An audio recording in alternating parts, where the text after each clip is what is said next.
მოგესალმებით ყველას, ძვირფასო მეგობრებო, მადლობას მოგახსენებთ მობრძანებისათვის. ძალიან მიხარია, რომ ამდენი ადამიანი დაინტერესდა დღეს ჩვენი ღონისძიებით აი ამ წიგნით, რომლის განხილვასაც ახლა ვაპირებთ და ამდენმა კარგმა ადამიანმა და სიღრმისეული პრობლემებით დაინტერესებულმა ადამიანმა მოიყარა დღეს ჩვენთან თავი. რადგან ეს წიგნი, რომელსაც ქვია აი აღმოსავლეთ საქართველოს მთიელთა ტრადიციული ყოფა, ამ წიგნს მივყავართ სიღრმისკენ, სათავისკენ, იმიტომ რომ თვითონ ტრადიცია, ეს ცნება შეიცავს ამას, რადგან ის ძალიან შორიდან მოდის. მაგრამ და მე მიხარია ეს ინტერესი თქვენ და კაპო მე თუ შეიძლება, ეხლა არა. და მე მიხარია ამ ინტერესის დანახვა და აგრეთვე იმ სიყვარულის დანახვა, რასაც თქვენ ავლენთ ჩვენი ძვირფასი ნანალოსადმი, რომელიც უბრალოდ მეცნიერი კი არ არის, არამედ არის განსახიერება იმ სულიერი სამყაროსი, რაზედაც თვითონ წერს. ასე ვთქვათ, ადგილის დედა შეიძლება ითქვას საქართველოს მაღალმთიანეთის კულტურისა და განსაკუთრებით თუშეთის, რომლის სულიერ განსახიერებადაც მე ნანალო აღვიქვი იმ თავითვე, როცა გავიცანი. როგორ გავიცანი, ამას მოგიყვებით, თუმცა წინა თქმაში არის ამის შესახებ. ვიდრე ჩვენ დავიწყებდეთ ამ საკითხებზე საუბარს, მე მინდა გთხოვოთ, წუთიერი დუმილით პატივი მივაგოთ ჩვენი ძვირფასი პატრიარქის ხსოვნას, ავდგეთ და ჩვენ ახლა მართლა სხვა სივრცეში და სხვა სინამდვილეში ვცხოვრობთ. და კიდევ იმიტომ, რომ თვითონ მთის ხალხის შვილი იყო და თავისი ფესვებით იყო დაკავშირებული სწორედ აი ამ ხალხის სიყვარულთან.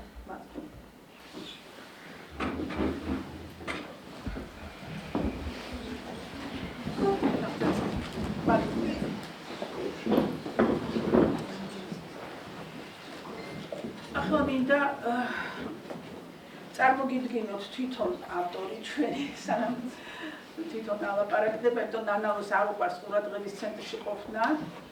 ეს სწორედ ის ადამიანია, რომელსაც სიჩუმეში, თავის მიკროსამყაროში უყვარს ყოფნა და იქ მოვაწეობს, იქ იშლება მისი სული უახლოეს გარემოცვაში და არ არის მისთვის ნამდვილად ძნელია ახლა ამ სიტუაციაში ყოფნა, მაგრამ ვიდრე მე მაინც წარმოგიდგენთ იმათთვის, ვინც არ იცის, თვითონ წიგნის ბოლოს მეორე პატაზე არის მისი მონაცემები, რომ გახლავთ ისტორიის დოქტორი, აი ამ ივანე ჯავახიშვილის სახელობის ისტორიისა და ეთნოლოგიის ინსტიტუტის საქართველოს ეთნოლოგიის განყოფილების უფროსი მეცნიერი თანამშრომელი, 5 მონოგრაფიისა და 50-მდე სამეცნიერო სტატიის ავტორი, თანაავტორი 1 წიგნისა და 15 საერთაშორისო კონფერენციისა და სიმპოზიუმის მონაწილე.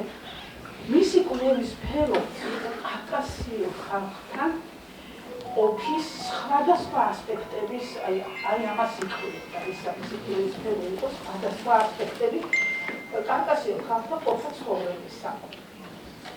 ეს გახლდათ სხვადასხვა საკითხების ისტორიული ეთნოგრაფიის ჭრილში ქართული ხალხური ტექსტი, ხალხური პოეზია, ხალხური ეთიკეტი, ქართული კავკასიურ ხალხთა ტრადიციული ყოფის საკითხები, მიღებული აქვს ფოლკლორის ეროვნული პრემია, გამოყენებით ხელოვნებაში შეტანილი განსაკუთრებული ღვაწლისა და ბოლო წლებში შექმნილი ნაშრომებისათვის 2012 წელს. და გითხრათ, რომ გარდა იმისა, რომ მეცნიერულ მოღვაწეობას ეწევა და ძალიან როგორც დაინახეთ ფაქტს, მაგრამ თვითონ ხელოვანი გახლავთ, ძალიან მაღალი რანგის. ის არის სწორედ აი ამ ფარგლების, ნაკსობების და ამ უბადლოს და მე ჩემს წინაპრებშიც მიწერია და ახლა მინდა გავიმეორო რომ როდესაც აი ასეთი გერმანულობა მოიჭრა საქართველოს და აბსოლუტურად ჭრელაჭრულა აი ამ ეკლექტიზმით რომ აღარ არის შინაგანი კავშირი ფერებსა და გამონახულებას შორის მანამ მოინარჩუნებს სწორედ იმ ქართულ თავში ჩაღრმავებული ფერების ერთიანობას და ჰარმონიას. ეს იყო დამახასიათებელი, ჩვენ ხედავთ ამას ნიკო ფიროსმანის ნახატებზე, რომელიც ნასაზრდოებია სწორედ ფრესკებითა და ხალხური შემოქმედებით. მის ნახატებზე ხედავთ, არც ერთი ფერი ამოვარდნილი არ არის. არაფერი ერთმანეთს არ უპირისპირდება. ყველაფერი არის რაღაც ჩაბინდულ სიღრმეში ერთმანეთთან კავშირში. ასეთია მისი ნაკსოვიც, ფარდაგიც და ასე შემდეგ. და აი აქ ვინარჩუნებთ ჩვენ აი ასეთ მიკროსამყაროებში ვინარჩუნებთ ნამდვილ ქართულ გემოვნებას. დარბაიზურს, შვილიც და ასე შემდეგ, რომელიც ძერ წაილეკა და დაზიანდა საბჭოთა პერიოდში და ეხლა საერთოდ ისპობა, როდესაც იმდენად შემოვიდა აი ესეთი ჭყეტელა, ჭახე, ჭრელაჭრულა, ერთმანეთთან რო კავშირშერები, დანგრეულ სამყაროს გამოხატავს. აი ეს ესთეტიკა რომ მე არ ვიცი როგორ უნდა გადარჩეს ის, რაც იყო ნამდვილად ქართული ჩვენი საკუთარი და ძალიან ძვირფასი. ასეთი ადამიანები ამას ინარჩუნებენ, როგორც შეუძლია და სადამდეც შეუძლია. აგრეთვე ის ღერის და მე აღწერილი მაგის ჩემს სინათლეში და მინდა კიდე გავიმეორო. ეხლა უჭირს, იმიტომ რომ არის ცოტა დასუსტებული, მაგრამ მე იმედი მაქვს, რომ მას დაუბრუნდება ჩვეული თუშური ტემპერამენტი და ის საცოლოვანი სიყვარული, რომელსაც ატარებს ჩემს ცხოვრება და ისევ აღწერდება. მე ნანაო ჩემს აღქმაში შემოვიდა სიმღერით, რომელიც არასოდეს არ დამავიწყდება და არ ვიცი ახლა შეიძლება ზოგს ეწყინოს, მაგრამ მე თუშური სიმღერების ასეთი შემსრულებელი არ შემოვიდა. ესე იგი, მისი ხმა ეს არ არის, ასე ვთქვათ, სცენას გაჩვეული ხმა. ეს არის ადამიანი, რომელიც მხოლოდ მაშინ ძლევს, როცა ემღერება. ეს არის სწორედ ის, რაც დოენდეს წარმოშობს, ეს ესპანური სიტყვა რომ გავიხსენოთ. ანუ რაღაცას ისეც, რომელიც ჟუანტელს რო დაგიღებს, ჟუანტელს რო იწყებს შენში. და მე შიგადაში სულ ვილაპარაკებ ნატალოზე მისი წიგნის კვალდაკვა. ეხლა რატომ არის ეს წიგნი მნიშვნელოვანი? აი ჯერ მე მარტო რომ წაგიკითხოთ საკითხები, რაოდენ მნიშვნელოვანია და რა სიღრმისაკენ მივყავართ ამ საკითხებს. საიდან უნდა დავიწყოთ ჩვენ ამაზე ფიქრი? აი სარჩევი რომ ნახოთ ბოლოში ხო. აი ნახოთ ეხლა სარჩევები და აი რა საკითხებია. ეტიკეტი საქართველოს თილთა ხალხური ეტიკეტი.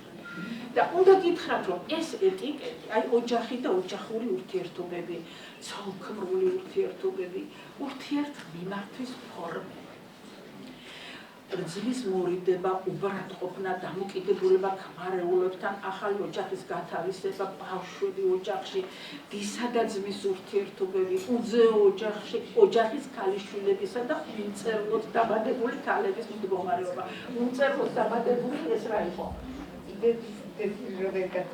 რო ვერ გათხოვდება ეს ხო, ოჯახური პურობა, მისალმების ფორმები, წევლა-კრუვა, დაისხება, სიჩუმეს გთხოვთ ძალიან. აი ეს წევლა-კრუვა. აი ეხლა დღეს არის გაბატონებული საქართველოში, ხო, ყველა იწყებლება, იკრულება, ილანძღება და ასე შემდეგ, ხო? აი რას ნიშნავს ეს ძველი ახსნა ამისი, რაოდენ დამაგრეველია და როგორ კეტავს მომავალს, როგორც ოჯახში, ისე პირად ცხოვრებაში, ისე ქვეყანას უკეტავს მომავალს, ამდენი ბილსიტყვაობა, წევლა, კრუვა, ლანძღვა, გინება, რაც არის გაბატონებული ჩვენი ველი, ეს რელიგიური ცოდნაა სხვათა შორის და მე სულ შედეგებით ხსნიან მიზეზებს ჩვენთან. მაგრამ სინამდვილეში მიზეზი ქვეყნის უკუღმართობისა, ისე როცა იქ უკუღმართებელია გაბატონებული ვერბალურ დონეზე. ხო, ოჯახური პურობა, სასამართლოს კულტურული ძეგლი, ინფექციურ სნეულებებთან დაკავშირებული გადმოცემები ხევსურეთსა და თუშეთში, მასალები თუშური დემონოლოგიიდან, ესე იგი ხალხური წარმოდგენები ბოროტ ძალებზე, რომელსაც სხვადასხვა სახელები ქვიათ, იცით ჩვენ, საკმაოდ ბევრია ასეთი და შემდეგ რელიგია ამას თავის განმარტებას აძლევს. სოციალური ურთიერთობები, გვარის ვალდებულებანი, გვარი და სოფლის ქონება, ნათესაობა, სოფელმეზობლობა, შემდეგ კულტურული ურთიერთობები, ეკონომიკური მეკობრეობა, ურთიერთთავდასხმები და ქურდობა. ეხლა კავკასია რომ მცირე მიწიანი მხარეა, იცით თქვენ და არც ერთ ხალხს კავკასიაში არ აქვს, არ არის განებივრებული დიდი ტერიტორია. ამიტომ ეს ეკონომიკური სიდუხჭირე და საჭიროება წარმოშობდა ურთიერთთავდასხმებს და ხანრას მიიტაცებდნენ, მაგრამ რაც არის გასაოცარი ფენომენი კავკასიაში და ამას ეს ციგნი გვიჩვენებს.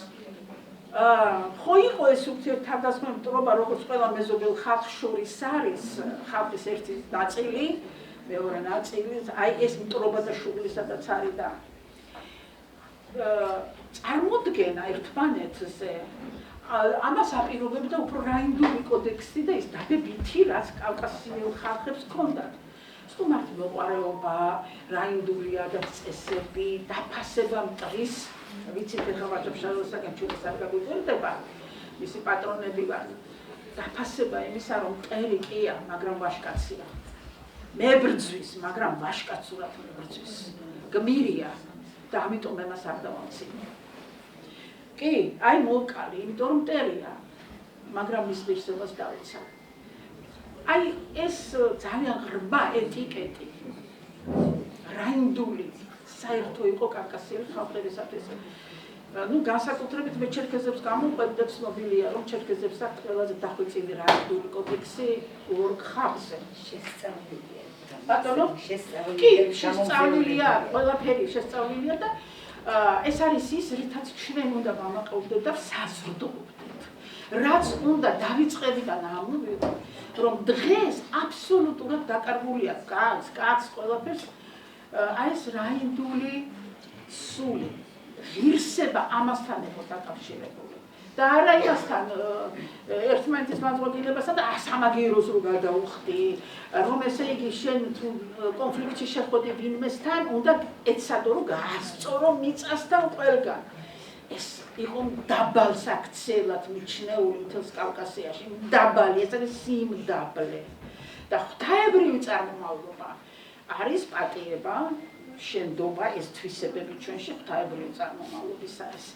აი ესენი ყველაფერი აქ ნაჩვენებია და უამრავი საინტერესო რამ არის, რაც ჩვენ გაგვამდიდრებს ძალიან. ეხლა კიდევ ვამბობ მე რომ რატომ მივყავართ ამ წიგნს სათავეებისაკენ, თვითონ სიტყვა ტრადიცია, ცნება ამას გულისხმობს. არის ძალიან ყოფითი ტრადიციები, გვიან გაჩენილი, არც ისე საამაყო, არც ისე სასურველი, რომელიც რაც უფრო ადამიანი შინაგანად სარიელდება და საზოგადოება სარიელდება, მით უფრო ზედმეტ წესჩვეულებებს წარმოშვებს, რომლებიც არ არის არც ღირსებასთან დაკავშირებული. არც სიღრმესთან, არაფერთან, აი თვითონ წარმოშობს ასეთ რაღაცებს, იმიტომ რაც უფრო გარემდება სულიერად, მით უფრო უნდა რომ მატერიალურად იყოს რაღაცა, ასე ვთქვათ, შთამბეჭდავად გამოხატული მისი ყოფის ასეთის მხარე. მაგრამ თვითონ ტრადიცია, ყველაზე ღრმა გაგება არის ის და მივყავართ იმ პირველ ადამიანებთან, უძველეს ადამიანებთან, რომლებსაც ცოდნა სამყაროზე თავისი გამოცდილებით კი არ ჰქონდათ მოპოვებული, არამედ გადმოცემული ჰქონდათ თვითონ სამყაროს შემოქმედებითი ძალისაგან. ანუ პირველი ცოდნა, უძველესი ცოდნა სამყაროზე, რომ რა სამყაროში ვცხოვრობ, ეს რა არის, აქ რა კანონზომიერებები მოქმედებს, ეს არ არის გამოცდილებით მიღებული, ეს არის ინსპირაციით, აი როგორც პირველი ადამიანი წარმოუდგინეთ 60-ში. იმას ჯერ არავითარი გამოცდილება არ აქვს, რა გამოცდილება უნდა ქონდეს, არ უმუშავია ჯერ და რაღაც. იმიტომ რომ ტრადიციას მთლიანად ხსნიან ეკონომიკური ესე იგი და პრაქტიკული მოსაზრებები. გესმით, რომ ეს გაჩნდა იმიტომ, რომ ადამიანი ამას აკვირდებოდა და რა თქმა უნდა, მე პაპაჩენისგან მახსოვს, როგორ აკვირდებოდა ყველაფერს და როდის იწყებდა ხმათესვას და ასე შემდეგ, აკვირდებოდა ნამდვილად ეს გამოცდილება არსებობს, რომ ეს ბალახი ამის ის არის წამალი, ეს ამის წამალია ისხი და ეს გამოცდილებით იცოდნაც არის, მაგრამ ტრადიციის ყველაზე ღრმა გაგება სწორედ ის არის თავდაპირველი ცოდნა, პრემორდიალურ ცოდნას რომ უწოდებენ, რომელიც ადამიანს პირდაპირ ღმერთისგან აქვს მიღებული, რომ სამყარო ასეთია და შენ ასე უნდა იცხოვრო ამ სამყაროში, ანუ ეს უკავშირდება საკრალურ აღქმას სამყაროს. ერთი წუთით თუ შეიძლება, თუ სამყარო ეხლა იცით რომ ბოლო საუკუნეში და ასე შემდეგ ეს არის ათეისტური სამხედროობა რომ თვითონ წარმოიშვა სამყარო თავისთავად გაჩნდა და ასე შემდეგ რაც მე მაპატიოს ყველა მაგრამ აი ბავშვი ვიყავი ჯერ კიდევ რომ ამ სისულელით გიჟდებოდი რა ისე ვერ გამეგო რანაირად შეიძლება ეს ადამიანმა თქვა რომ თავისთავად წარმოიშვა რომ თუ ის უზენაესი საკრალური იდუმალი ძალის შემოქმედება, მაშინ ყველაფერი საკრალური ამ სამყაროში. ყველაფერი ქმნილება ადამიანიდან დაწყებული ბუნების საგნებით, სულ ყველაფერი არის საიდუმლო. ყველაფერი არის წმინდა და ყველაფერი არის ხელშეუხები, რასაც არ უნდა შეეხო უდიერად. უდიერი დამოკიდებულება არის დღეს გამსაზღვრელი ადამიანის აქციისა და მისი სამყაროში ყოფნის. ეს არის უდიერი არსება. ყველაფრის მიმართ, გამანადგურებელი, არაფრის პატივისცემა არა. ადრე ასე არ იყო. მე მახსოვს ჯერ კიდევ მე თვითონ სოფელში ვარ დაბადებული, სოფელ უკრაინაში, ფიზიკში და ბებია ჩემის ნათქვამები, აი ასეთი და პაპა ჩემისაც, რომ წარმოგიდგენიაო კაცო ისეთი უღუნავთი კაცი ყოფილაო რომ დინარეში ჩააფურთხა და სალაპარაკო გახდა ესა გესმით რომ ვაიმე ეს რა მოხდა კაცო რა უქნია იმ კაცს ეს რა დაბარტონია ეშმაკობა შეიპყრო რა დაემართა ამისთანავე რომ დინარეში ჩააფურთხა აი მე კიდევ შევესწარი საკრალურ აღქმას იმისა რაც თავისი ბუნებით საკრალურია წყალი განსაკუთრებით და მდინარე არც ერთი ნორმალური ადამიანი ჯერ კიდე ჩემს ბავშვობაში მდინარეში არაფერს არ ჩააგდებდა და არ დასწრებდა. აი ჩემი ცხოვრების მანძილზე, ხო, ჩემი ბავშვობიდან აქამდე. აი რა მოხდა ახლა, რომ ყველა მდინარე დაბინძურებული. მდინარეს ვერ ნახავთ, რომ ის მდინარე იყოს კიდე. რომელიც არის ჩვენი სიცოცხლის წყარო. იმდენ სამკურნალო თვისებას შეიცავს თვითონ მდინარე, მე აღარ ვაპარაკობ თევზზე და იმაზე, რომელიც ეს ოდენ აუცილებელია ადამიანისთვის, განსაკუთრებით ბავშვებისთვის და არაფერი აღარ იჭმება. ესე იგი, ისე მოისპო ესა. აი ამიტომ ამ წიგნში კარგად არის დარჩენები, რომ რეალურად თანამედროვე აღქმას უკავშირდება, თანამედროვე აღქმას სამყაროს და ღირებულებს თანამედროვე უკავშირდება ის, რასაც ჩვენ ტრადიციას უწოდებთ. და ერთი ნანალო, რაც ჩემთვის ყოველთვის ძვირფასი იყო შენს კოლეებში, ძალიან დიდ ყურადღებას უთმობს ნანალო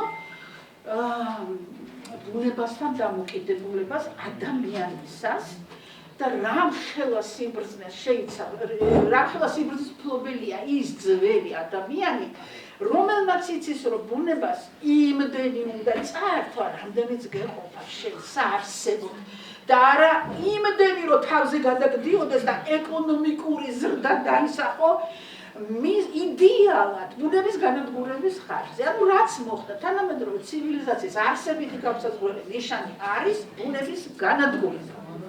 როდესაც ეს ადამიანი, რომელმაც დაიჯერა რომ არაფერი არ არსებობს აქ საკრალური ამ სამყაროში, არ არსებობს უზენაესი შემოქმედი, ყველაფერი არის იმისთვის, რომ ასე ვთქვათ, მე მოვიხმარო, ანუ მომხმარებლური საზოგადოების ჩამოყალიბება, რომელსაც მიაჩნია, რომ ყველაფერი მას ეკუთვნის ამ სამყაროში, ყველაფერი შეიძლება განადგურდეს, ოღონდ თვითონ იყოს, ერთი მანქანის ნაცვლად ქონდეს 10, ერთი სახლის და აგარაკის და 20 და ასე შემდეგ და რომ მის გაუმაძღრობას უკვე აღარ აქვს საზღვარი, ამას შეეწირა სწორედ ჩვენი სასიცოცხლო სივრცე და ძალიან კარგად აღწერს ნანალო აი ამას და ესე იგი იმას რომ აი ახლა წაგიკითხავთ უბრალოდ აქედან ამის და დიდ ადგილს უთმობს რას? აი ძველმა ადამიანმა ჯერ კიდევ ჩვენს ბავშვობამდე შეიძლება ითქვას, იცოდა როგორ უნდა მოქცეოდა ბუნება, სად უნდა ეძოვებინა ცხენი, სად უნდა ეძოვებინა ცხვარი, სად უნდა ეძოვებინა ძროხა. ეხლა ესე იგი ასეთი რამე რა თქვა, ხო გიჟად გამოგაცხადებენ, მაგრამ ნანელოს ძალიან კარგად აქვს დაჩვენები ცხვარი სხვაგვარად ძოვს. ის ძირია და ფესვიანად იღებს ბალახს. ცხენი სხვაგვარად ძოვს, იგი ასე არ იქცევა და ძროხა კიდევ სხვადასხვა. ამიტომ ამ მთაში მაცხოვრებელ ადამიანებს, რომლებიც ყოველწუთას სიკვდილს უყურებენ თვალებში, იმიტომ რომ მთაში ცხოვრება ძნელია. ბუნება არის ძალიან მძაფრი, მძიმე, დაუზოგავი, შეიძლება ხევში ჩავარდე, უფსკროში ჩავარდე. ამიტომ მან იცის სიცოცხლის ფასი, რა ფრთხილად უნდა იცხოვროს, როგორ უნდა ფრთხილად მოექცეს ბუნებას, რომ ეს განსაცდელი კიდევ უფრო არ გაიზარდოს, რაც თავისთავად არსებობს, ხო? ამიტომ ძალიან კარგად აქვს ნაჩვენები, რომ აი ზედაფენაზე სხვა, ესა ცხენი, ცხენს უშვებდნენ, ცხენი საძოვარი იყო, შუაში იყო ცხვარი და მთისწინეთში იყო ძროხის საძოვარი. და საოცარი რაღაცები მოაქვს ასეთი ფაქტები, რომ ესე იგი გაჭაჭანება ცხვრის და სოფელში არ შეიძლებოდა. იმდენად უფრთხილდებოდნენ, რომ ბალახს იღებს თლიანად. ამიტომ სოფლის გარეთ იყო ეს ცხვარი, გესმით თქვენ? და რაოდენობა განსაზღვრული. რომ თითოეულმა სოფელმა იცოდა, რა რაოდენობას აიყენდა მისი ბუნება. ცხრისას, ცხენისას, ძროხისას. ეს გათვლილი იყო, გესმით? აი გონივრული ცხოვრება, რას ნიშნავს ბუნებასთან ერთად, როდესაც შენ აი იმ გადმოცემულ უძველეს ცოდნას, რაც ესოდან გამოხატა, აი აქსიომად აქცია ვაჟა-ფშაველა, რომ ბუნება ბრძანებელია და იგი მონა თავისა, საცაპირიმზე სახარებს იქა მთხრელია ზვავისა, ერთფერად მტვირთველი არის საქმის თეთრის და შავისა, მაინც კი ლამაზი არის. მაინც იტურფით ყავს, ლამაზია, მაგრამ სიკვდილის შემცველია. შემცველი, როგორც უფსკრულებს შეიცავს ბუნება, სადაც შეიძლება ერთ წამში დაიღუპო, ასევე უნდა იცოდე, როგორ მოექცე მას, რომ არ გაგანადგუროს. და ყველა ეკოლოგიური კატასტროფა, რაც საქართველოში ხდებოდა და აი დაიწყო ეს, აი რაც ჩემს ცნობიერებაში შემოვიდა, რომელი წელი იყო 87 წელს სვანეთის სტიქიური უბედურებით, როდესაც ისეთი ზვავები წამოვიდა, რომ სოფელი დამარხა სოფლები და რა ხდებოდა მაშინ საქართველოში და იქიდან გადმოსახლება და აბა თვითმფრინავები და აბა ეს და განსაცდელი და მე იქ მორადიორობა და რაც ზდევს ასეთ სტიქიურ უბედურებებს.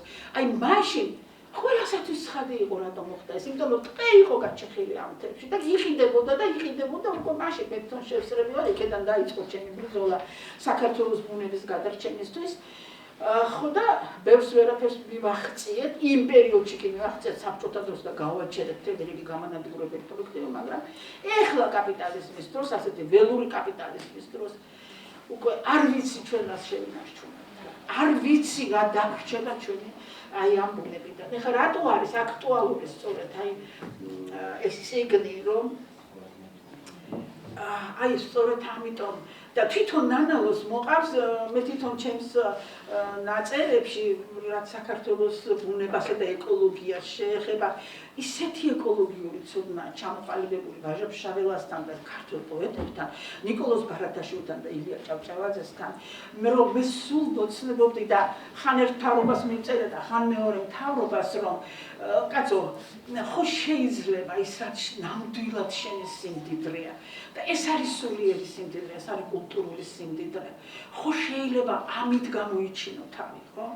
და სულ თავაზობდი ხანვის და ხანვის, რომ ჩარგალში, ვაჟა-ფშაველას სოფელში შეგვექმნა საერთაშორისო გარემოსდაცვითი ცენტრი, საერთაშორისო. იმიტომ რომ მთელი მისი პოეზია არის სიტყვა და მცნება ეკოლოგია, საერთოდ ოიკოს, ხო, მოდის ნიშნავს საერთო საცხოვრებელს ნიშნავს, ხო?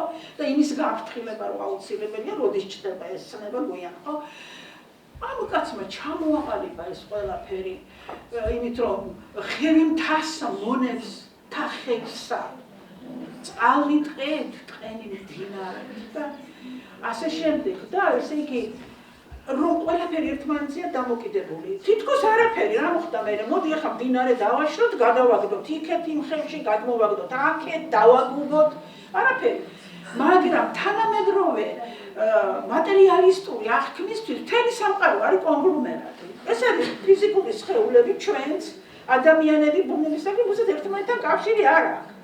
და სინამდვილეში ეს კავშირი იმდენად ძლიერია და იმდენად ის არის რომ ერთის განადგურებით მეორე იღუპება. აი რას აჩვენებს ნანალოს აი ეს თავი თუნდაც სადაც ის ლაპარაკობს ბუნებასთან ადამიანის, ძველი ადამიანის დამოკიდებულების შესახებ, რასაც ჩვენ ბავშვობაში და ახალგაზრდობაში კიდევ შევეცდით. და მას მოყავს ის ლექსი ნიკოლოზ ბარათაშვილის, აი აქსიომა თუ გინდათ. აი ამ ურთიერთკავშირისა და ჰარმონიისა. და რაც მე ხშირად მომყავდა ხოლმე, როდესაც 98-99 წელი იყო, როდესაც პირველად დავწერე მთელი ტრაქტატი ტექნოკრატია, ეკოლოგია, პოეზია. ასე ერქვა ამას, იმიტომ რომ წვანეთა მოძრაობა იწყებოდა მაიწეში და დაიწყო და მეც იმის ერთ-ერთი თანადამფუძნებელი ვიყავი, საჭირო იყო მსოფლმხედველობრივი საფუძველი და აი ამით ვაჩვენე რომ თვითონ ჩვენს პოეზიაში, რასაც ნანალო ასე კარგად იყენებს ახლა თავის სიქში, თვითონ ჩვენს პოეზიაში არის მოცემული დასრულებული სურათი იმისა, თუ რას ნიშნავს ბუნება, რას ნიშნავს ადამიანი და როგორ არის ყველაფერი ერთმანეთთან დაკავშირებული. აი ნიკოლოზ ბარათაშვილის ლექსი, რომელსაც მეც ძალიან ხშირად ვიყენებ ხოლმე, ჩინარი ქვია ამას, შესანიშნავი ულამაზესი ლექსია, იცით ყველა. მრწამს რომ არს ენა რამ საიდუმლო უასაკუთაც და უსულთ შორის, ანუ იმ საგნებს შორის, რომელთაც არ აქვთ ასაკი და სული თითქოს არ აქვთ. უსულთ ასე ვეძახეთ ჩვენ უსულო საგნებს ბუნებისადმი. და უცხოველეს სხვათა ენათა არს მნიშვნელობა მათი საუბრის. თქვენ რომ იცოდეთ, ესე იგი ეს სიტყვა საუბარი რა აქტუალურია მე-20 საუკუნის ფილოსოფიაში, როგორ ეყრდნობიან ისინი ძალიან დიდ პოეტებს, რომელსაც საუბარი არ არის ორ ადამიანს შორის რაღაცაზე ლაპარაკი. საუბარი ნიშნავს ინფორმაციის უწყვეტ მიმოცვლას მთელ სამყაროში. ყველა საგანი ერთმანეთს აწვდის ინფორმაციას. ჩვენს ორგანიზმში ყველაფერი დამოკიდებულია იმაზე, ერთი ორგანო მეორეს აწვდის თუ არა ინფორმაცია და სინამდვილეში ეს ტოტალური ინფორმაციის ყოველწამიერი გაცვლა. ტვირიდან დაწყებული გული, წამწამი თვალები სულ ყველაფერი ემორჩილება ინფორმაციას. იქ სადაც წყდება ინფორმაციის მიღება, წარმოიშვება სიმსივნე. აი იმ ადგილას, სადაც და თვითონ ხდება უკვე ბლოკირებული, მაბლოკირებელი აი ამ კავშირს. ეხლა მე მინდოდა ძალიან მეჩვენებინა, ხო და საუბარი მაღალი სამყაროს აზრით ეს არის, რომ სამყაროში მუდმივად ერთმანეთს ელაპარაკებიან. ნანალო, ეხლა აი ამასთან კავშირში ძალიან კარგად არის მოცემული, რომ ძველ ადამიანს მან იცოდა, რომ ხეები ერთმანეთთან ლაპარაკობენ და თვითონ ადამიანი ელაპარაკება ხეებს. გესმით, თვითონ ადამიანი ეს ძალიან გავრცელებულია, ეს არ არის მარტო ჩვენთან. გადასულია მე ლიტერატურაში ეს შეგრძნება, რომ ბუნების საგნები ინფორმაციულ კავშირში არიან ერთმანეთთან. ეს არის საოცრად ლამაზი რაღაცა, ხო მართალია. აი ესეთი იდუმალი და ლამაზია ეს სამყარო და როგორ ექცევა მას თანამედროვე ადამიანი. ერთს ვიტყვი და მე მოგვიყვეს ამ ხეების შესახებ, მათთან საუბრის შესახებ, რომ ამის გამოსახატავად და ყველა დიდი პოეტი, აი ევროპელიც, ქართველიც და რაღაცა ეს იცი, მან იცის ის, რაც რელიგიამ იცის. რელიგიისთვის ეს არის ერთი ქმნილობა და ერთმანეთთან კავშირში. და ძალიან დიდ პოეტს, რაინერ მარია ილკეს, ერთგან აქვს ნათქვამი, რომ ესე იგი რაღაცა ძალიან საოცარი ლექსია და იქ აქვს რადგან გამტარი არის ყოველი. ფიზიკის ტერმინი გამტარობა და გამტარობა, თუ ნახევარ გამტარები და ასე შემდეგ შემოაქვს პოეზიაში, რათა ზუსტად თქვას, არა მეტაფორულად, რა არის თავი, გამტარია ყველა, ანუ ინფორმაციას ვატარებთ ჩვენ ყველანი და საგნებს გადავცემთ და ეს ინფორმაცია ტრიალებს სულ მთელ სამყაროში და იმიტომ არის აი ეს ცხევლა, კრულა და ლანძღვა გინება საშიში, რომ გამტარია ყველაფერი და ხარ აი ამ ველზე. აი ნადალო, ამის შემდეგ აი ესეთი აზრებისაკენ მივყავართ ამ წიგნს და ეხლა მოგვიყევი შენ, აი თვითონ ამ ადამიანების ურთიერთობა ხეებთან და მათი წარმოდგენა როგორ საუბრობენ ხეები ერთმანეთთან. ყველა საშუალოა კენტარბერების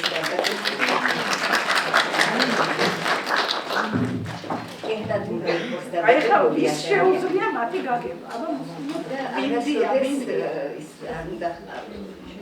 პირი არ უნდა ყავდეს მკბენარი სუფთა უნდა იყოს და მომიყვნენ ამბები აი თქვა ტყეში მიდის უტყავს სულს და ვაიმე ხრები იწევს ხელაპარაკობს იმას კაცს ესმის ვაიმე მოხლები და ნელი იქცევა ჯამცი დანარჩენცი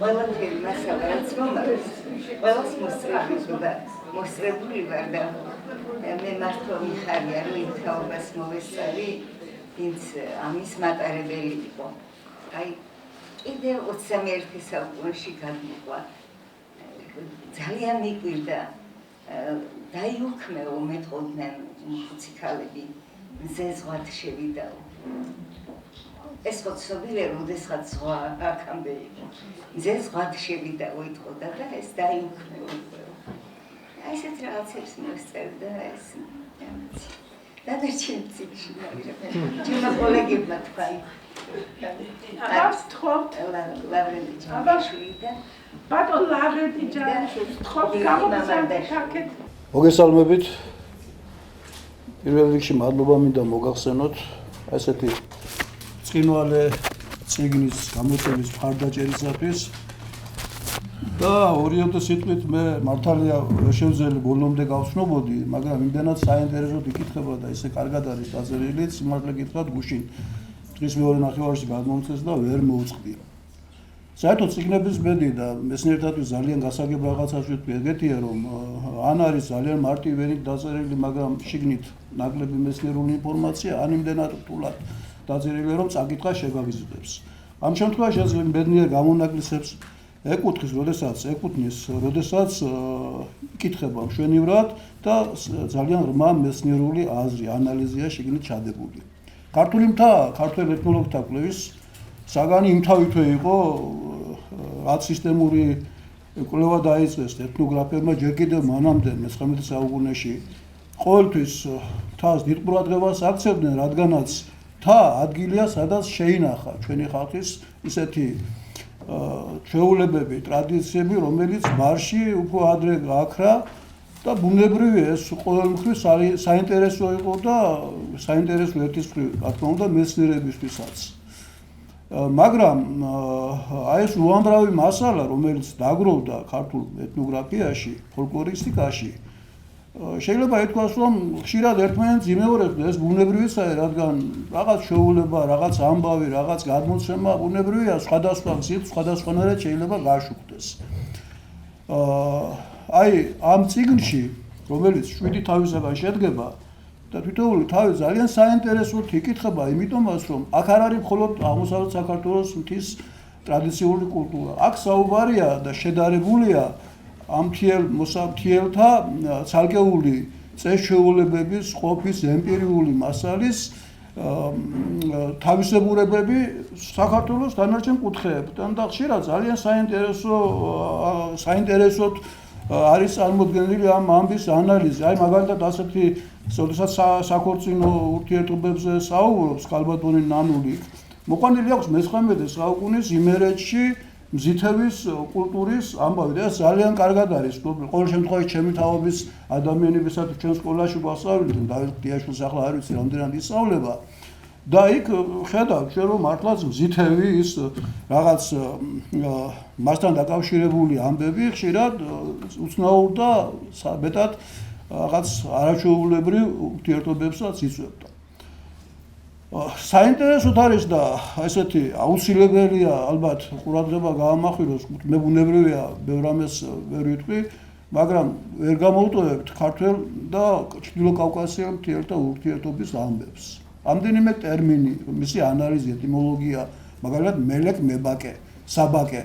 რას ნიშნავს? მებაკე, ბაკი ალბათ ბუნებრივია ბაკთან სხვისაგონთან უნდა იყოს დაკავშირებული, მაგრამ მთაში ამ ტერმინმა სრულიად განსხვავებული შინაარსი შეიძინა, რადგანაც ბაკში პირველი შევარდნილი მეკობრე ყაჩაღი მთიელი თუში, რომელიც ისევე ყაჩაღობდა როგორც დაუშვათ დიდო ან ქისტი. ითვლებოდა მელეკ მებაკეთ პირველად და მას ეკუთვნოდა უფრო მეტი ნადავლიდან, ვიდრე მის დანარჩენ ამხანაგებს. დამოკიდებულებები, რომელიც უკავშირდებოდა უშუალოდ ისეთ საქმიანობას, როგორიც არის სამშენებლო საქმე. ქართულ სამეცნიერო ლიტერატურაში, სადაც საუბარია ჯერ კიდევ მე-20 საუკუნეში თუშეთში მშენებლობაზე, განსხვავებული მოსაზრებები არის გამოთქმული და საუბარია, რომ მაგალითად არის ავტორი ელანიძე, რომელიც წერს, რომ აი ეს სახლები, რომელიც თუშეთშია, ტრადიციული ნაგებობები აგებულია დიდოებისაგან, ლეკებისაგან, რომლებიც მეზობლად ცხოვრობდნენ. მაგრამ საწინააღმდეგო მოსაზრებაც არის გამოთქმული და ბუნებრივია ამ საწინააღმდეგო მოსაზრებას შეიძლება არგუმენტირება. ბატონი გოგი ჯალაბაძე აკეთებდა ამის არგუმენტირებას და ქალბატონი ნანული ძალიან საინტერესოდ იცავს ამ მოსაზრებას, რომ არ შეიძლება ეს ციხე კოშკები, სახლები მტრის მომხდურის მიერ იყოს აგებული, რადგანაც და ეს ჯერ კიდევ ბატონ გოგის ჰქონდა თავის დროზე გამოკვლეული, მართლაც დიდო მშენებელთა შემოსვლა თუშეთის მთიანეთში უკავშირდება იმას, რომ თუშები ძალიან გამდიდრდნენ მე-19 საუკუნის მეორე ნახევარში, მათ სახლის მშენებლობისათვის აღარ ეცალათ შედარებით მშვიდობიანი დრო ჩამოვარდა და ბუნებრივია ეკონომიკური ფაქტორი გახდა აი ამ საქმის ამ მიმართულების წამახეზებელი და ასეთი მიმართულების გავითარებისაკენ მიმართული. ძალიან საინტერესო არის საზღვართან დაკავშირებული საკითხები. საზღვარი, მიჯნა, სამანი კარგებული აქვს ქალბატონ ნანულის და აი როცა ჩვენ თუშეთზე მუშაობდით გასულ წელს ძალიან ცუდი მდგომარეობა რუსეთთან საზღვარი გადის მოგეხსენება დაღესტანთან ორი სოფელი ჭერო და იწუხი არის მათ მხარეს მოქცეული და იქ არის დარჩენილი ეს რა ქვია თუშების სავარგულები და იქ ახლა ლეკები შემოდიან და როგორც ჩანს ამუშავებენ ამას, მაგრამ დამოკიდებულება როგორი იყო მეზობელთა შორის სხვისი მიწისადმი. არის ერთ ძალიან საინტერესო მომენტში ქალბატონ ნანულის აქვს წარმოდგენილი ერთ-ერთი ქისტი თავისი ნაკვეთიდან იღებს მიწას და ის ამბობს იმ უნამუსომ თავისი მიწა ჩემსკენ გადმოყარა რომ ცოდვა დამაკისროსო. ესე იგი სხვისი მიწის მითვისება ითვლებოდა ცოდვა და ეს ძალიან გამსახველი მომენტი იყო როგორც ჩანს კავკასია ხალხთა ურთიერთობის საქმეში.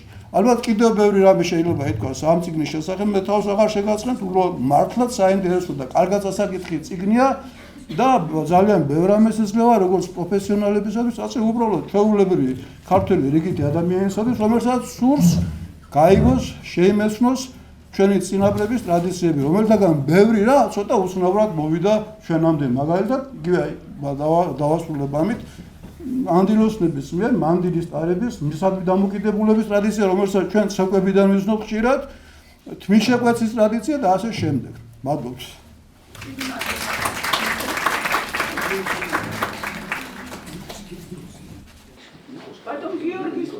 ბატონ გიორგის ბოგძანის ბატონო გიორგი მოგესალმებით ყველას.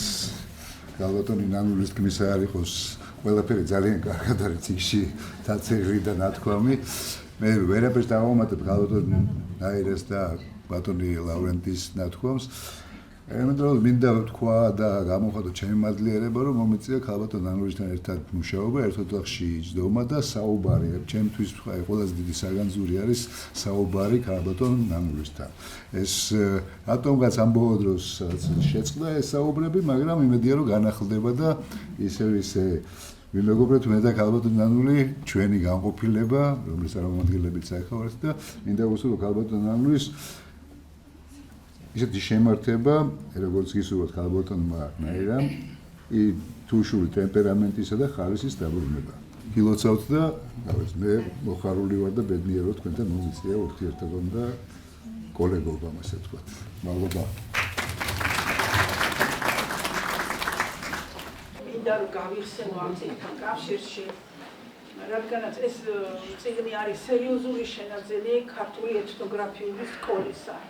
მოგეხსენებათ, რომ ყველა მეცნიერებას როგორ გაუჭირდა ამ უკანასკნელი 30 წლის მანძილზე და დაიწია და დაიხია უკან მთელმა დარგებმა და ზოგი საერთოდ გაქრა.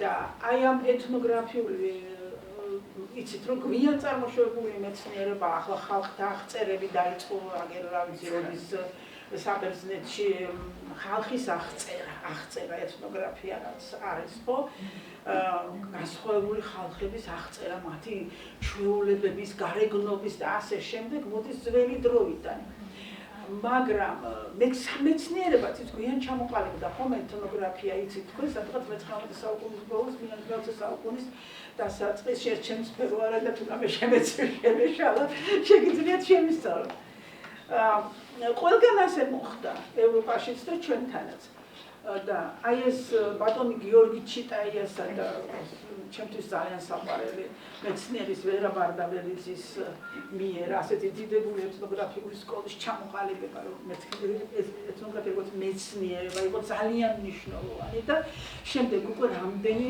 ძვირფასი ეთნოგრაფი შეემატა აი ამ სკოლას და ამ ინსტიტუტს და იმის გამო რომ ეთნოგრაფია ასე განვითარდა საქართველოში ამან ჩემის აზრით ხელი შეუწყო ფილოსოფიის ძალიან მნიშვნელოვანი დარგის განვითარებასაც ეს არის ანთროპოლოგია და საქართველოს ძალიან მნიშვნელოვან ინტელექტუალურ ცენტრში ფილოსოფიის ინსტიტუტში ეს ანთროპოლოგია წამყვან დარგად იქცა ადამიანის მცოდნეობა იმდენად მნიშვნელოვანი ნაბიჯები გადაიდგა აბსოლუტების ამ მიმართულებით რომ ევროპელი გერმანელი ფილოსოფოსი დიახ და მე ბოლოს აი ძალიან თანამედროვე რომელიც ახლა ცოცხალია და შედარებით ახალგაზრდა მეცნიერია მაგრამ ძალიან კარგად აქვს შესწავლილი საქართველოს კულტურა ეს არის ფრანკ